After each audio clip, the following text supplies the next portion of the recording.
In the modern information era where Elon Musk's tweets can shift markets, Nigel Farage navigates populist ratchets and Tommy Robinson is rebranded as a political prisoner by the same platform that amplifies cat videos. I suppose we've got to ask, what does it mean to know anything at all?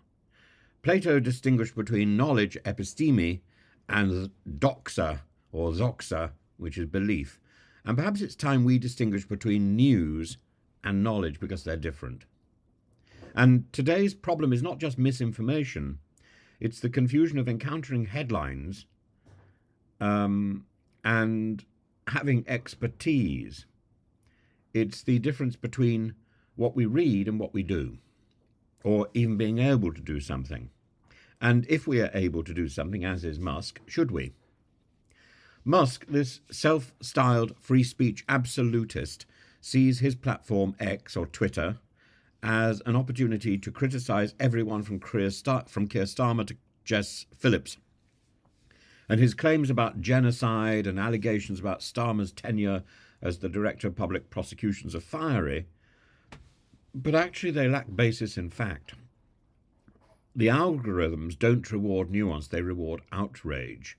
And that's something that I think is worth keeping in mind.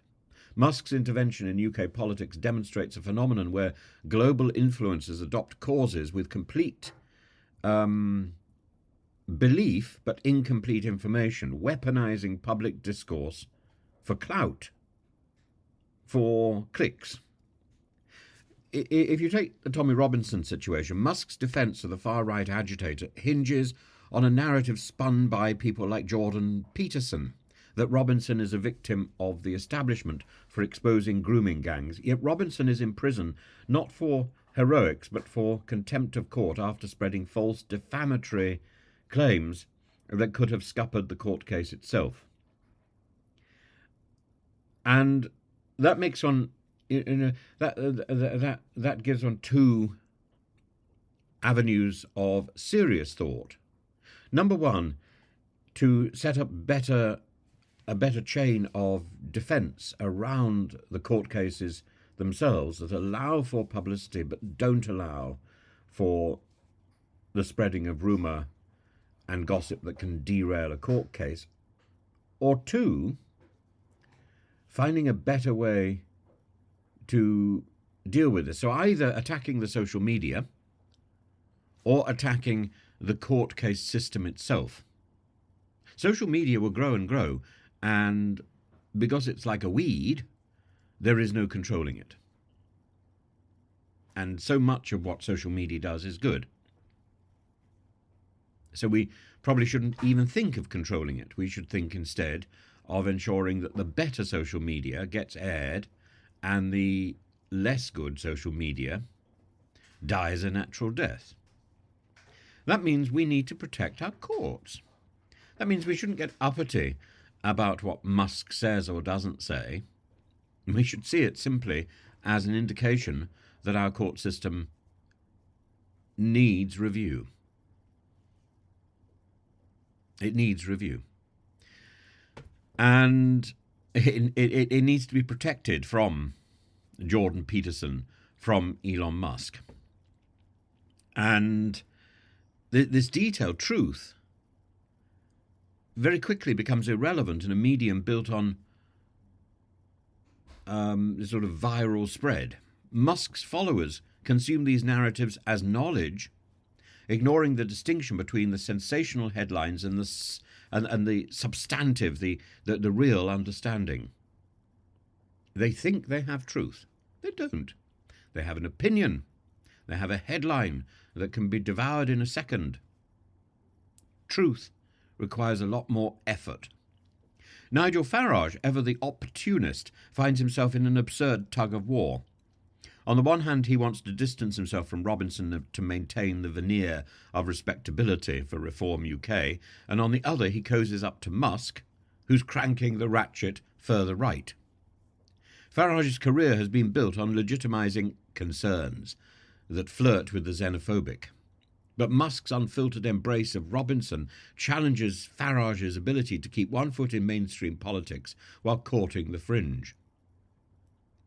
This scenario illustrates the mechanics of Ratchet politics. Social media encourages harder lines, rewarding those who escalate rhetoric regardless of truth.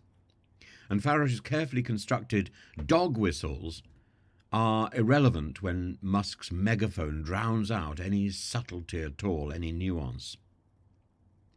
And underlying this circus is a profound epistemic failure. It's about epistemology. It's about knowledge. The idea that consuming information, reading one tweet, watching one podcast is equivalent to understanding.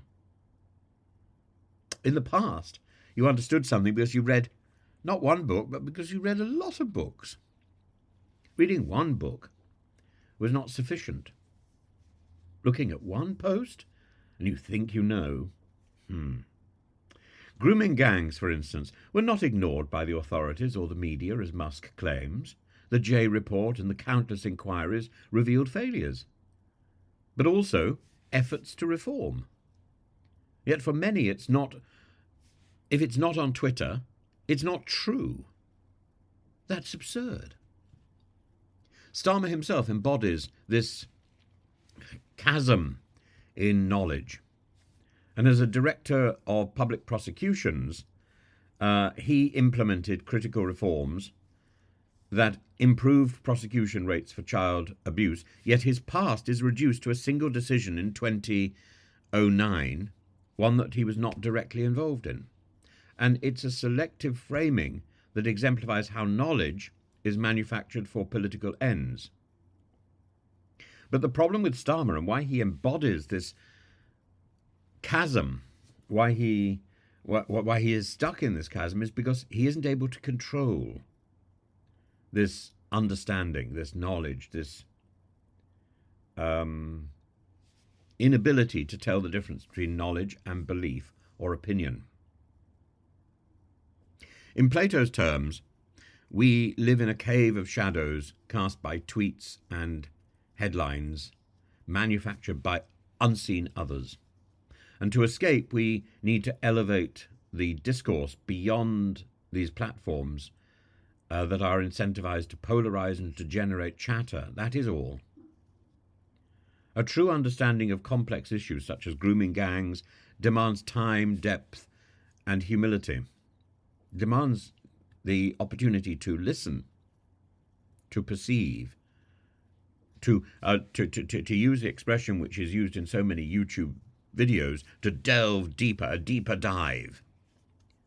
Qualities fundamentally at odds with the dopamine-driven design of social media.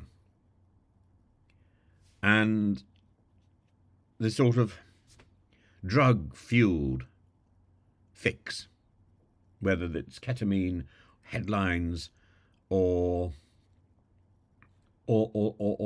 simply that obsession with pressing the button and scrolling. Musk, Farage, and Robinson all exemplify the absurdity of modern knowing, and I would probably add Starmer with that. We need to reclaim the distinction between news and knowledge, and as Starmer rightly points out, those who spread misinformation are not interested in their victims. They're interested in themselves. So we need to rise above the shadows, pursuing truth in a messy, inconvenient world in the light of reality. Truth isn't simple, and truth isn't convenient, and truth isn't clear. We perceive aspects of truth.